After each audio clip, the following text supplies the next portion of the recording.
Bienvenue à toi dans cette nouvelle vidéo rubrique culture où je vais partager avec toi les documentaires que j'ai vus au cours du mois d'avril et comment je les ai trouvés, est-ce que je te les conseille ou pas, ne serait-ce que pour ta propre éducation, ta propre instruction, ce que j'en ai tiré, ce que j'ai trouvé intéressant, ce que j'ai trouvé moins intéressant.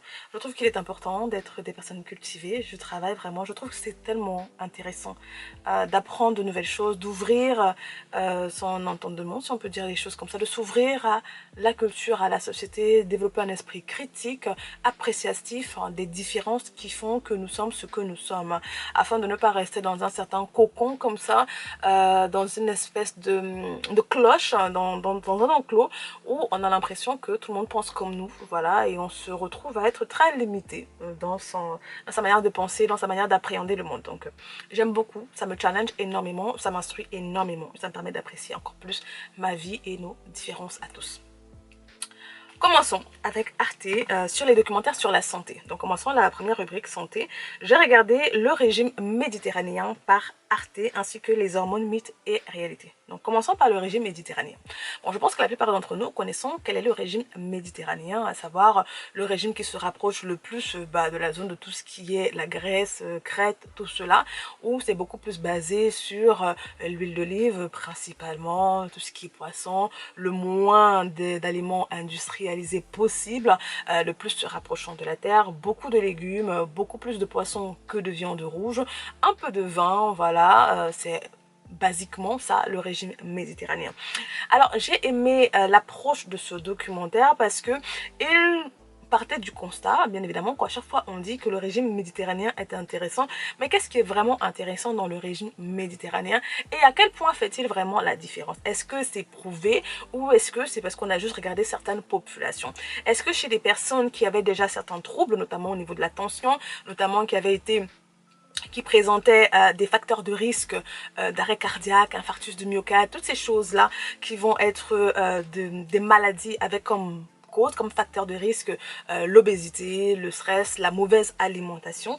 Est-ce que intégrer un régime méditerranéen qui serait suivi amènerait vraiment des résultats palpables, appréciables sur la validité de ce régime-là. Donc ça a vraiment été plutôt une enquête, une étude sur les bienfaits, sur des patients, donc sur des cobayes, certains groupes, avec également, donc on a différents types de patients, personnes âgées, personnes plus jeunes, différents types de pathologies, et on a mis en place ce régime comme traitement, si on peut dire les choses comme ça, pour voir ses bienfaits.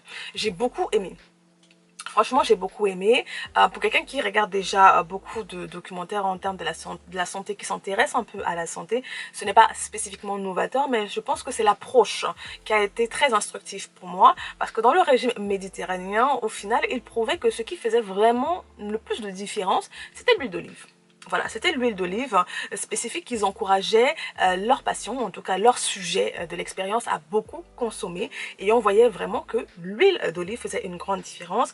Et bien évidemment, consommer une grande variété de légumes, manger de saison. Donc moi, c'est venu encore confirmer les acquis que j'avais déjà, m'encourager sur cet aspect-là. C'est pour ça que d'un côté, je me suis également lancée dans le challenge de Bank Life que je te présentais au précédent épisode, où je vais vraiment travailler à améliorer mon alimentation, à la calquer, pas de manière identique parce que je ne suis pas méditerranéenne de base, et en Afrique également on a beaucoup de légumes, beaucoup de végétaux, que ça également très intéressant.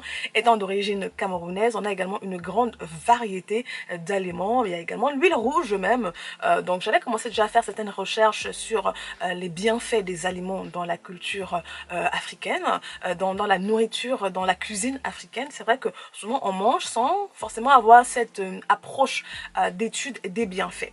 Donc je vais prendre les éléments qui m'ont été amenés, qui m'encouragent vraiment à manger le plus possible de saison. Ça, c'était déjà quelque chose que je faisais. Donc si tu regardes, à chaque fois quand je faisais mes recettes, la plupart c'était en fonction des légumes et des fruits de saison. Donc moi, chaque mois, j'ai mes légumes et fruits de saison. Et en me basant sur ce documentaire-là, je vais implémenter certains aspects que j'ai trouvés. Donc je te conseille vraiment de prendre le temps. Franchement, il est très bien fait, il est beau, il est simple. Voilà, c'est pas barbant, c'est très intéressant, ça capte bien l'attention. Donc si jamais tu as peur de t'ennuyer, tu ne t'ennuieras pas. Et j'ai passé un très bon moment. Donc je te conseille vraiment Régime méditerranéen par Arte. Ensuite, au niveau de la santé, il y avait hormones, les hormones, mythes et réalité.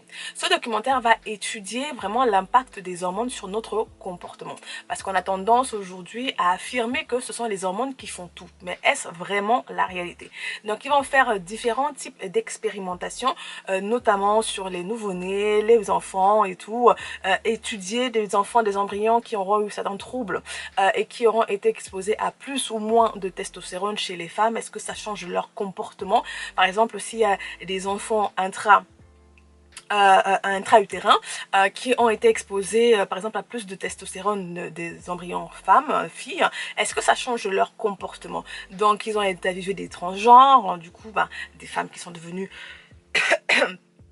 transgenres en prenant de la testostérone, les effets de la testostérone, parce que c'est vrai qu'aujourd'hui on parle beaucoup, nous sommes dans une société qui est très clivée dernièrement, depuis quelques années, sur la question des genres. Bon, ça a toujours existé un peu, pas tant que ça dans le passé, parce que je crois que dans le passé les choses étaient beaucoup plus simples, mais dernièrement, surtout, on va dire surtout en Occident, parce qu'ailleurs, on a d'autres problèmes.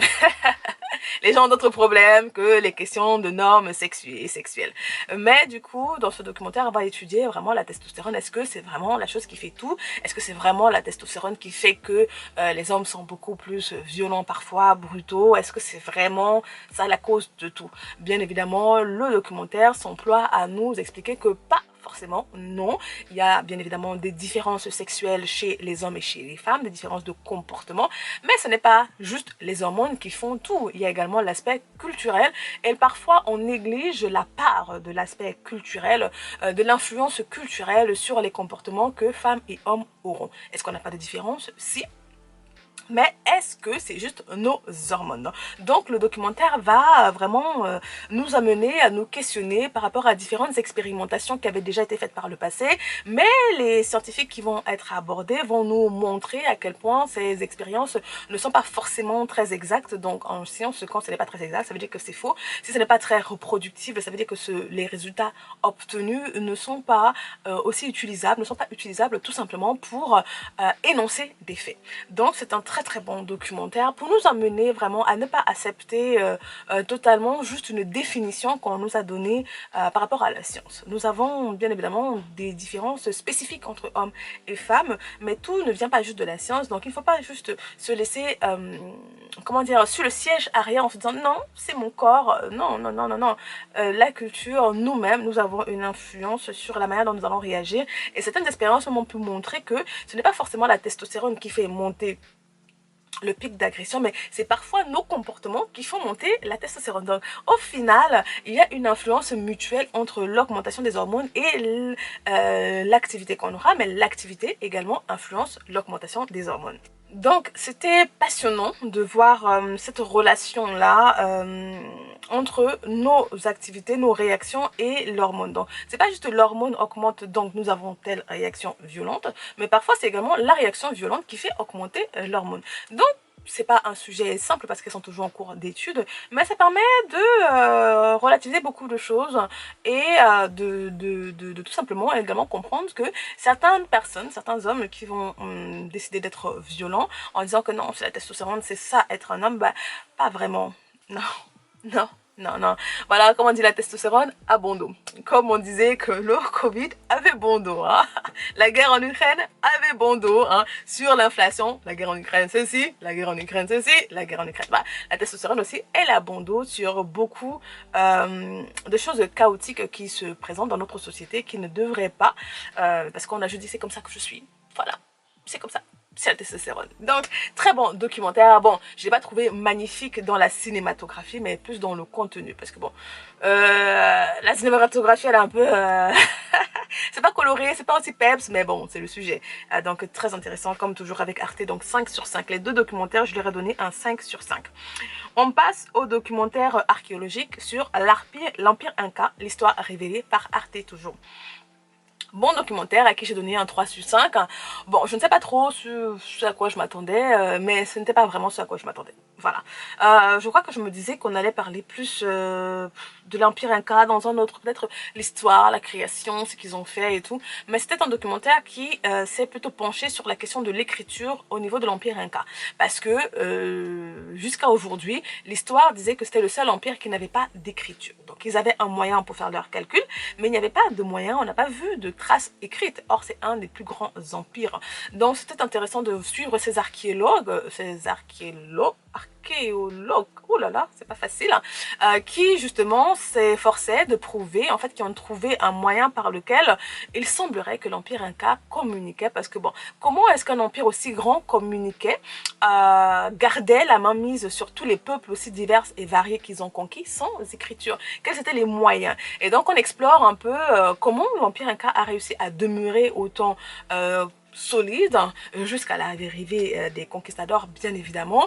Comment cette variété de peuples ont pu rester cohésifs comme ça tout au long de ces années sous l'emprise de cet empereur.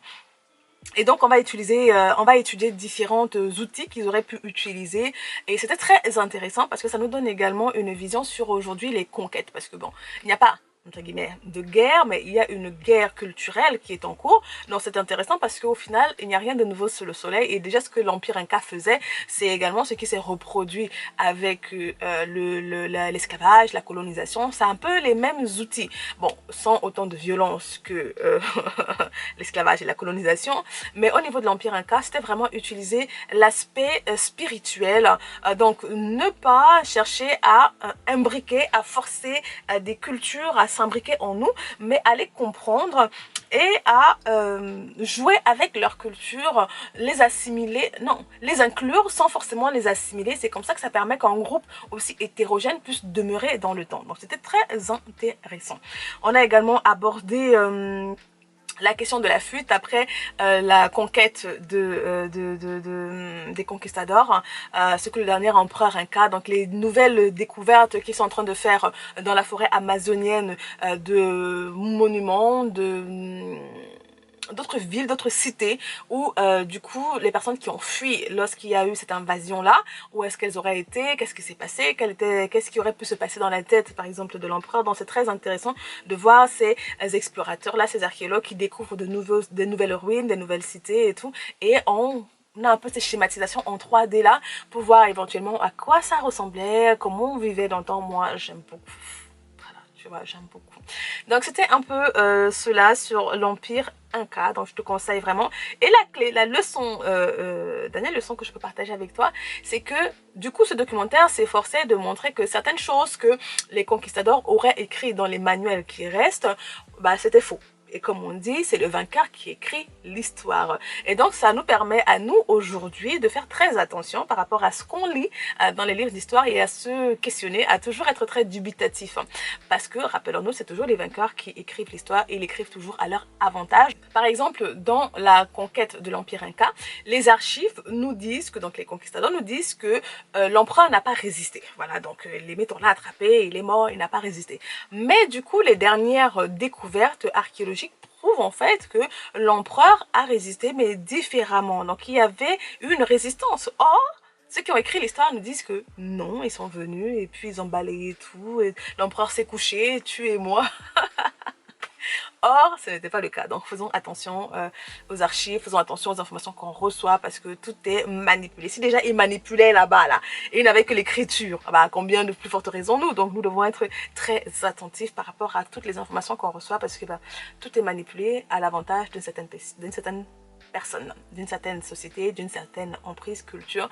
Et on en revient toujours à notre documentaire sur la fabrique de l'ignorance. La question à toujours se poser quand on reçoit une information: à qui est-ce que ça profite? Voilà, toujours, on y revient. Ensuite, on va passer au documentaire sur le voyage. Donc j'ai regardé Trésor caché du Soudan, donc avec Voyage du bout du monde, que j'ai donné un 5 sur 5, à qui j'ai donné un 5 sur 5. Et Madagascar, luxuriante, échappée belle. De très beaux documentaires. Pour Madagascar, j'ai donné un 3,5 sur 5. C'est un de mes pays que j'aimerais beaucoup visiter parce que je suis fan des baobabs. Voilà, tu vois, je sais pas si quand tu vois l'image de Madagascar, il y a cette allée là, il y a cette photo là que j'aimerais tellement faire. Donc j'avais beaucoup d'attentes par rapport à ce documentaire, mais je n'ai pas du tout entièrement apprécié la manière dont il a été filmé. Je pense que c'est la narration, je pense que c'est l'approche qui ne m'a pas plu, peut-être parce que je suis déjà habituée à Voyage du bout du monde, où c'est une exploration mais narrée sans que la personne ne soit forcément inclue dans le paysage, sans que le journaliste ne soit inclus. Il nous raconte la manière dont on va vivre, il nous raconte ce qu'il va voir, il nous raconte l'histoire. Or, dans Échappée belle, tu as la journaliste qui est là, elle se fait des bisous, ah nanana, donc c'est un peu monté. Voilà, peut-être c'est cet aspect-là que j'ai pas trop aimé, mais c'est un très bon documentaire où j'ai appris beaucoup de choses également sur la culture malgache. Sur leur rite, leurs croyances, voilà, avec le zébu là, voilà, je savais pas, le zébu, parce que moi j'aime beaucoup Madagascar, hein. Voilà, Madagascar c'est un de mes dessins animés favoris. Bon, si tu m'écoutes, tu sauras que j'ai beaucoup de choses favorites. Mais c'est vraiment un de mes dessins que j'aime beaucoup. Et donc Madagascar, c'est pas tout, bah, Madagascar. Voilà. Donc j'aime beaucoup, c'est un pays que j'aime beaucoup et que j'aimerais visiter prochainement. Ensuite, il y a Trésor caché du Soudan que j'ai beaucoup aimé. Franchement, comme je te disais un peu dans mon bilan du mois, le Soudan, moi, dans ma tête, dans ma pensée, c'était juste la guerre entre le Soudan du Nord et le Soudan du Sud. Quand on parle du Soudan, on parle juste de famine, on parle juste des peuples qui sont déplacés, des peuples qui ont besoin d'aide. Or, c'est un peuple avec une culture très riche. Malgré la sécheresse qui peut être dans le pays, il y a également des endroits avec des oasis, il y a une culture, que ce soit en termes de culture cultivée, la terre, mais également leur culture propre. C'est vraiment un peuple de bergers, un peuple de cultivateurs. Donc on regardait un peu comment se passent les mariages, les maisons. Oh, c'était mais fabuleux. J'ai beaucoup aimé ce documentaire. Et franchement, quand je le regarde, ça m'amène toujours à faire une introspection personnelle par rapport à mon appréciation de ma propre vie. Parce qu'on a tendance à se plaindre beaucoup. Bon, on sait que en tant que Français, on est considéré comme un peuple qui se plaint énormément. Mais je pense que nous qui sommes en Occident, qui avons certains privilèges malgré la difficulté de la vie actuelle, la vie, voilà, c'est compliqué, c'est vrai, c'était compliqué. Mais cela n'empêche que malgré le courant environnant et certaines corruptions supérieures, ne parlons pas de cela, ne parlons pas de politique, restons neutres, malgré le courant ambiant qui est un peu tendu et négatif, il n'en demeure pas moins que nous avons nous avons accès à beaucoup de choses, nous avons beaucoup de privilèges et parfois on n'arrive pas à les apprécier. Donc moi quand je me confronte à d'autres cultures, non seulement je m'inspire de ces cultures-là, je m'inspire de leur philosophie de vie, je m'inspire de leur manière de vivre, ça me rappelle aussi la simplicité de la vie au final et donc ça me permet également de me remettre un peu en question sur mes attentes, mes questionnements, mes plaintes, mes grains. Je suis grinchette. Voilà, donc c'est très beau de s'inspirer, de voir d'autres peuples qui vivent autrement que nous et qui sont tout également heureux. Parce qu'ici chez nous, en Occident, voilà, on nous fait penser que c'est quand tu auras acheté continuellement que tu seras heureux. Or, c'est pas le cas. Donc, malgré que les plus gros marketeurs, les plus gros publicitaires, publicistes, je sais plus c'est quoi le terme exact, malgré toutes les campagnes, voilà, nous sommes vraiment le modèle capitaliste, on n'a pas besoin de tout cela pour forcément être heureux. Voilà. Parce que, preuve en est-il, nous avons tout cela et nous ne sommes pas forcément plus heureux que ceux qui en ont moins. Donc, ça donne beaucoup à réfléchir et c'est très inspirant. Non, si vraiment tu veux regarder un documentaire voyage, je te le conseille vraiment beaucoup. Il va pas te montrer des paysages luxuriants, luxurieux, où tu vas faire une croisière sur le Nil, ou aller dans un hôtel 4 étoiles, 5 étoiles, ou whatever. C'est vraiment plus un documentaire très culturel et vraiment magnifique. J'ai appris beaucoup, vraiment j'ai appris beaucoup, énormément. Et donc je te le conseille vraiment. Trésor caché du Soudan.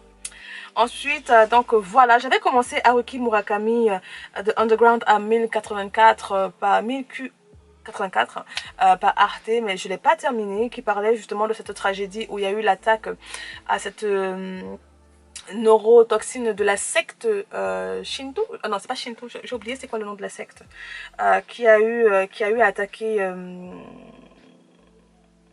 qui avait eu à faire une attaque dans le métro qui a tué beaucoup de personnes. C'était quoi? Une attaque à la neurotoxine. Voilà, attentat au sarin, au gaz sarin dans le métro de Tokyo. Voilà, et c'était fait par la secte Aum Shinrikyo. Voilà, donc c'est dessus que ce documentaire va se baser. Bon, moi je pensais que le documentaire allait parler de l'auteur parce que j'étais intriguée, je voulais connaître un peu plus l'auteur. Mais dans un premier temps, le documentaire se base beaucoup plus sur son œuvre là parce que cette œuvre là, elle a été écrite en rapport avec cet attentat. Donc on nous parle un peu de l'attentat, on nous parle du fondateur de la secte, donc c'est au point où j'en suis. Donc c'était pas très fun, sachant que j'avais déjà pas beaucoup de fun ailleurs, je me suis arrêtée. Donc peut-être que je le continuerai le mois prochain. Donc si tu es un fan de Haruki Murakami, bah, je te conseille de regarder. Si tu as déjà lu son œuvre, bah, ce sera un très bon compliment. Donc voilà pour les documentaires que j'ai vus au mois d'avril. J'espère que tu en trouveras quelques-uns d'intéressants. Si je peux catégoriser en number one, Régime méditerranéen de Arte, ça regarde-le. Number 2, Trésor caché du Soudan, ça oui, regarde-le. Number 3, les hormones, mythes et réalités, très intéressant pour nous amener à nous questionner sur nos comportements et ce sur quoi on a dit c'est parce que je suis une femme, c'est parce que je suis un homme, voilà. Ensuite, je te dirais Madagascar, luxuriante, échappée belle, et puis en dernier, Empire Inca, histoire révélée. Donc voilà mon top 5 de ces documentaires que j'ai vus tout au long de ce mois. Et je te dis à la prochaine pour une nouvelle capsule rembobinons. Et je te dis à la prochaine pour une nouvelle capsule culture. Bye bye. Love.